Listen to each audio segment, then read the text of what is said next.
The mystery behind 4 bodies found decomposing inside 2 metal barrels baffled investigators for decades until now. In November of 1985, a hunter came across a 55-gallon metal barrel lying on its side in Bear Brook State Park in Allenstown, New Hampshire. Inside, wrapped in plastic, were the bodies of a woman in her 20s and a young girl around the age of 9. Their identities were unknown. Authorities say they died of trauma to the head. They were dead at least 6 months, perhaps as long as 3 years, before being discovered by a hunter in the park. There was enough evidence to tell they were homicide victims. But as far as who they were, where they were from, when they were killed, or who killed them, it was all a mystery. We have run them through all of the computers, both at the state level and from Washington, D.C., and they are simply not in that computer. It is extremely unlikely that the individuals found in Allentown are from New Hampshire. It is far more likely that they are from a jurisdiction probably some distance away, and that the bodies were actually taken here and dumped. I don't know if they'll ever figure it out. I think the longer time goes by, the harder it is to figure these things out. Years went by without much progress. Locals erected a memorial in their honor, a plaque reading, "Here lies the mortal remains known only to God of a woman aged 23 to 33 and a child aged 8 to 10. Their slain bodies were found in November 10th, 1985 in Bear Brook State Park. Then, in 2000, the case was reassigned and the area searched again by a different team. What they found was, in some ways, more shocking than the first discovery. Goes out to the scene, starts looking around, locates another barrel, another metal 55-gallon barrel. At that point, we find the remains of 2 female children in that barrel also.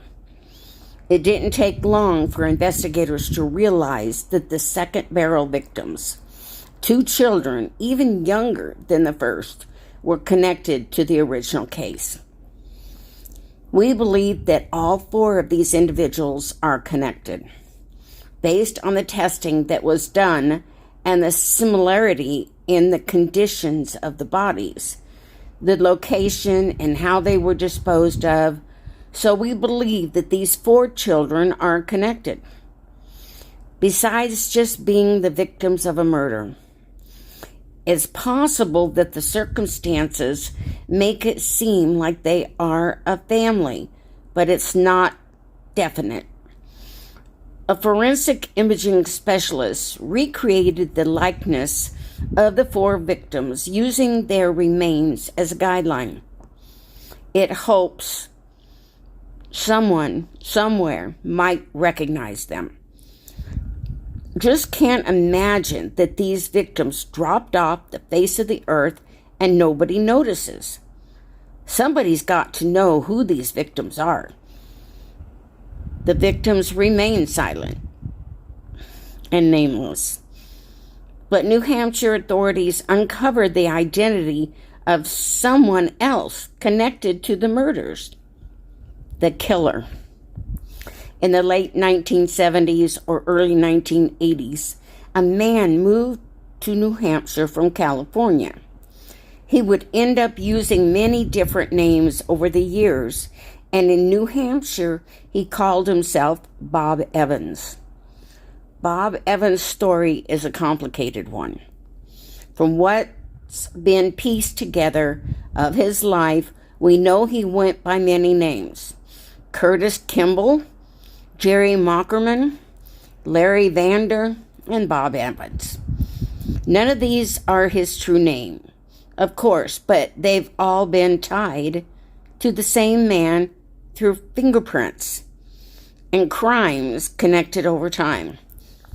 In 1986, 1 year after the first barrel was discovered in New Hampshire, he was living in California under the name Gordon Jensen. That year, he abandoned a child he claimed was his daughter in an RV park. As an adult, she became curious about her deserting father and where she came from, so she had her DNA tested. She was surprised to learn Gordon Jensen wasn't her father or even biologically related to her at all. Genealogists were, however, able to identify her mother, Denise Bowden, a resident of New Hampshire whose whereabouts were unknown. Denise Bowden had left Manchester in the fall of 1981 with her young girl, Dawn Bowden, and her boyfriend, who was living under the name Bob Evans at the time. Denise's family was able to confirm that the Bob Evans in question matched booking photos of the subject, Kurt Kimball and Gordon Jensen, and confirmed that it was the same individual. Denise was not one of the victims found in the barrels, but police aren't optimistic about finding her alive. As of 1981, she still has not been seen or heard from again. It's very likely that she is a victim of a homicide and that her remains have not been identified at this point. So, Bob Evans was in the Allentown area around the time the Bear Brook murders were believed to have happened. But there was something even more alarming about his past. Investigator. All right, Larry, your prints come back. Investigator. You know your other name, right? Investigator 2. Curtis or Gerald or Jerry or whatever name you're going by this week. So Investigator 1, Curtis Kimball. Investigator 2, Curtis Kimball or Gerald Makawatsit. In 2002, going by yet another name, Bob Evans was questioned about the disappearance of his wife, Unison June. They had married earlier that year and she'd suddenly gone missing. Bob Evans, now I haven't talked any more about Unison's problem or my problems. Bob Evans, because frankly, you're not my priest and you're not my doctor, and both stories have their place. After several months, police found June's partially dismembered body buried in cat litter in the basement of the couple's home. Evans eventually pleaded guilty and was sentenced to 15 years to life in prison in 2003. When he died in prison in 2010, he took his true identity and any admission of guilt regarding his other crimes to the grave. Unfortunately, this information didn't come to light to authorities in New Hampshire until 2016. 6 years too late, but that didn't stop them from pursuing the case in honor of the unidentified victims, leading to a major forensic breakthrough. Through DNA testing, we've determined that this man, this killer, Bob Evans, is the father of the middle child victim in Allentown. This young girl, with every connection that led back to him, the case became more high profile. And eventually, one of his living children, offered up their own DNA to give investigators what they needed. His real name, Terry Peter Rasmussen. This case is in a backwards mode.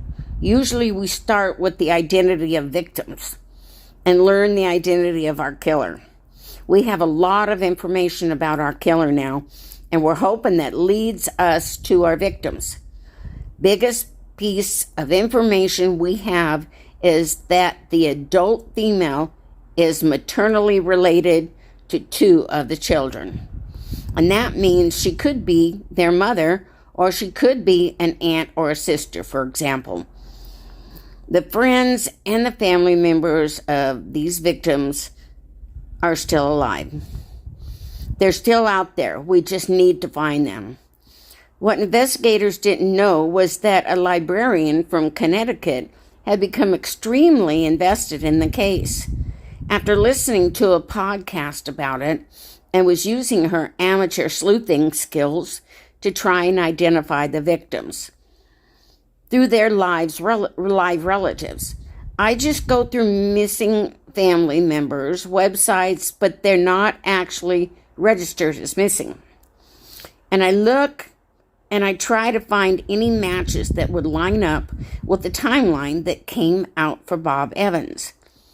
A post about a woman who disappeared along with her infant health interests, so she reached out. The author of the post told Health that the woman in question, Marlise Honeychurch, left with her boyfriend after an argument with family, and they hadn't seen her since. The boyfriend's name was Rasmussen. As soon as she said that name, it was like the pit in the stomach, and you knew it was more than a coincidence. That one lead was enough finally to give 3 of the 4 victims a name. Together, we've been able to uncover the identity of the Allentown killer, a murderer who tried to erase his victims and hide in the process. But ultimately, he wasn't successful. We know that he was. We know what he did, and now we know who his victims were. After 34 years, 3 of the bodies found in Bear Brook State Park were identified as Marlise Honeychurch and her 2 children, Marie Vaughn and Sarah McWaters. The work is not over yet, though. Denise Bowden has still not been found. The middle child, Rasmussen's biological daughter, still doesn't have a name. Nor do investigators know who her mother might be or could have been. However, with 3 of the 4 identified, there's hope that the middle child won't remain nameless forever. For more on the ongoing efforts to help give closure to the families of Rasmussen's victims, I spoke to a local New Hampshire reporter. The New Hampshire Cold Case Unit continues to receive tips from people all over the country. Authorities hope that one of those tips will lead them to the identity of the 3rd child. You know, this really is a complicated case, and investigators are still working to put all the pieces together. So Marlise, her daughters, and the still identified middle child weren't from New Hampshire, but they seem to have had a huge impact on the community. What has the saga been like for people in that area? The discoveries certainly shook this town of Allentown, with just a little more than 4,000 residents in it, and it left a lot of unanswered questions. Thank you so much, guys. I really appreciate it. I know I stumbled a couple times, but I do apologize. This is my first long one, and I'm sure it's going to get better. Would you do me a favor and take a moment to visit Arctic Fox True Crime? Has a YouTube channel that is so dedicated to find people who are missing with such caring and dedication. I hope you will visit, and I will put the link to his channel in the description box. Thank you so much again, and I hope everything goes well for you the rest of the day. Bye.